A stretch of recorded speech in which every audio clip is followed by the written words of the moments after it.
Assembly ఎన్నికల్లో ఓటమితో షాక్లో ఉన్న కేసీఆర్ లోక్సభ ఎన్నికల్లో కొత్త ప్లాన్ వేస్తున్నారు. పొత్తుల కోసం ప్రయత్నాలు మొదలుపెట్టారు బీఆర్ఎస్ నేతలు. బీఎస్పీ రాష్ట్ర అధ్యక్షుడు ఆర్ఎస్ ప్రవీణ్ కుమార్తో కేటీఆర్, హరీష్ రావు చర్చలు జరుపుతున్నట్లుగా సమాచారం అందుతుంది. సో ఓవరాల్గా పొత్తు గనక పెట్టుకుంటే నాగర్ కర్నూలు టికెట్ ఇస్తామంటూ ఆఫర్ చేస్తున్నట్టుగా తెలుస్తోంది. అయితే మాయావతితో మాట్లాడి చెబుతానని ఆర్ఎస్ ప్రవీణ్ కుమార్ చెప్పినట్టుగా తెలుస్తుంది. సో ఓవరాల్గా కొత్త ఎత్తులు ఎలా ఉన్నాయి, ఎత్తుల పొత్తుల విలీనమా, ఈ రాజకీయంగా ఈ పరిణామాన్ని ఎలా విశ్లేషించాలి, ఇలా పూర్తిస్థాయి సమాచారం అందించేందుకు మా ఇన్పుట్ ఎడిటర్ పవన్ లైవ్లో సిద్ధంగా ఉన్నారు. పవన్, చెప్పండి, ఈ సంఘటనకు సంబంధించి మీ దగ్గర ఉన్న అప్డేట్స్ ఏంటి, ఎలా అర్థం చేసుకోవాలి?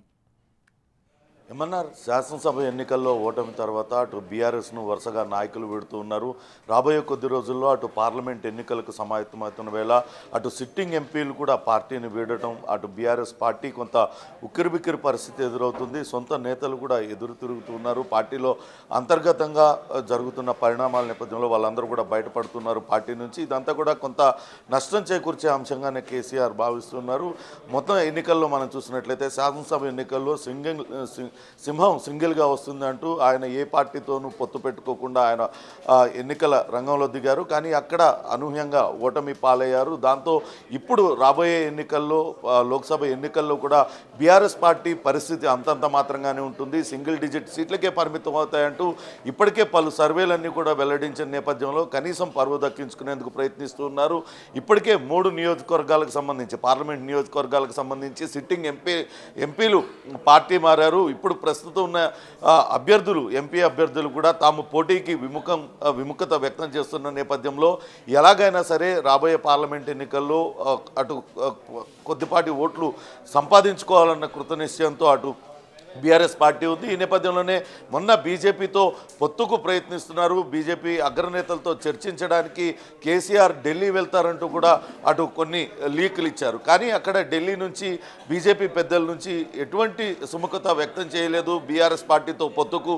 దాంతో ఆగిపోయారు. ఇప్పుడు తాజాగా బీఆర్ఎస్ పార్టీ రాష్ట్ర వ్యాప్తంగా అటు బీఎస్పీకి కొంతవరకు దళితుల్లో కొంత బీఎస్పీ వైపు చూస్తున్న నేపథ్యంలో బీఎస్పీతో కనుక పొత్తు పెట్టుకున్నట్లయితే కొంతవరకు కలిసి వచ్చే అంశంగా అటు బీఆర్ఎస్ నేతలు భావిస్తున్నారు. ఇందుకే అటు బీఎస్పీ అధ్యక్షుడిగా ఉన్న ఆర్ఎస్ ప్రవీణ్ కుమార్, మాజీ ఐపీఎస్ అధికారితో అటు కేటీఆర్, హరీష్ రావు ఇద్దరు కూడా చర్చలు జరిపారు. కొద్దిసేపటి క్రితమే అటు ఆర్ఎస్ ప్రవీణ్ పవన్ ఒక్కసారి గతంలోకి వెళ్తే కేసీఆర్ పరిపాలన బాగోలేదని, కేసీఆర్ విధానాలు బాగోలేదని వీఆర్ఎస్ ప్రకటించి బయటకు వచ్చి రాజకీయ నాయకుడిగా మారినటువంటి ప్రవీణ్ కుమార్ ఈరోజు వెళ్ళే అవకాశాలు పూర్తిగా ఉన్నాయా? ఒకరు వెళ్తే ఎలాంటి సిగ్నల్ ఇచ్చే అవకాశం ఉంది? ఖచ్చితంగా ఒక మార్పు కోసమే తాను ఆ పార్టీకి మద్దతు ఇస్తున్నానంటూ ఆయన సమర్థించుకునే అవకాశం అయితే కనపడుతుంది. ఇప్పటికే ఆయన పూర్తిగా పార్టీని విలీనం చేసి ఆయనే బీఆర్ఎస్లో చేరతారనే ప్రచారం జరుగుతున్న నేపథ్యంలో కొద్దిసేపటి క్రితమే ఆర్ఎస్ ప్రవీణ్ కుమార్ ఈ ప్రచారాన్ని ఖండించారు. ఇవన్నీ కూడా వదంతులేనంటూ చెప్పారు. కానీ చూసినట్లయితే ఖచ్చితంగా రాష్ట్ర వ్యాప్తంగా ఉన్న బీఎస్పీ శ్రేణులన్నీ రాబోయే ఎన్నికల్లో, లోక్సభ ఎన్నికల్లో బీఆర్ఎస్కు వాళ్ళందరూ కూడా మద్దతు తెలిపారు. అందుకు ప్రతిగా తనకు ఎక్కడైనా ఎస్సీ నియోజకవర్గం నుంచి తానుకు పోటీ చేసే అవకాశం కల్పించాలంటూ ఆర్ఎస్ ప్రవీణ్ కుమార్ ఆయన ఒక ప్రతిపాదన చేసినట్లుగా సమాచారం అందుతుంది. అయితే నాగర్ కర్నూల్ ఎస్సీ నియోజకవర్గం, అక్కడి నుంచి పోతుగంటి రాములు ఆయన ఎంపీగా ఉన్నారు. ఇటీవల ఆయన బీజేపీలో చేరారు. బీజేపీ ఆ స్థానాన్ని ఆయన కుమారుడికి కేటాయించింది. అక్కడ బీజేపీ లో గతంలో పోటీ చేసిన బంగారు శృతి ఆమె కాంగ్రెస్ ముఖ్యమంత్రి రేవంత్ రెడ్డిని కూడా కలిసిన నేపథ్యంలో నాగర్ కర్నూల్ సీటును నుంచి ఆర్ఎస్ ప్రవీణ్ కుమార్ను రంగంలోకి దించడానికి బీఆర్ఎస్ ప్రయత్నిస్తుంది అనే వార్తలు అయితే వినపడుతున్నాయి.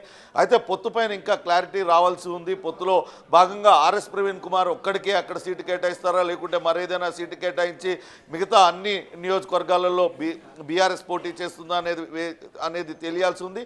కానీ గత ఎన్నికల్లో చూసినట్లయితే ఎవరితో కూడా పొత్తు పెట్టుకోవడానికి అటు బీఆర్ఎస్ సిద్ధంగా లేదు.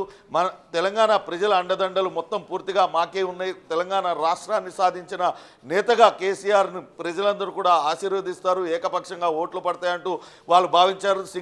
సింహం సింగిల్గా వస్తుందంటూ వ్యాఖ్యానించారు. అదే స్థాయిలో అటు బీఆర్ఎస్ కూడా బీఎస్పీ అధినేత అటు ఆర్ఎస్ ప్రవీణ్ కుమార్ కూడా సంచలన వ్యాఖ్యలు బీఆర్ఎస్ ప్రభుత్వం పైన బీఆర్ఎస్ అధినేత పైన కూడా చేశారు. కానీ ఇప్పుడు వీళ్ళిద్దరూ కలిసి రాబోయే ఎన్నికల్లో పోటీ చేయడాన్ని ఏ రకంగా సమర్థించుకుంటాయి రెండు రాజకీయ పక్షాలు అనేది కూడా వేచి చూడాలి. ప్రస్తుతం అయితే కేసీఆర్తో నందినగర్ నివాసంలో ఆర్ఎస్ ప్రవీణ్ కుమార్తో పాటు ఇతర బీఎస్పీ నేతలందరూ కూడా భేటీ అయ్యారు.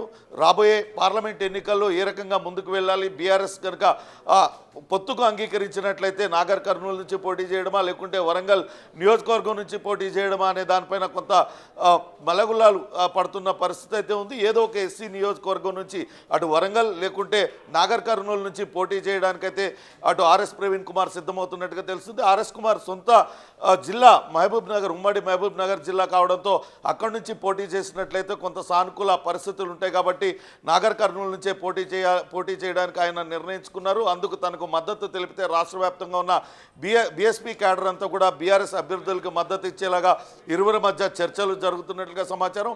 ఈ చర్చలు పూర్తయిన తర్వాత ఒక స్పష్టత వచ్చే అవకాశం ఉంది. MNR. Right, thank you Pawan.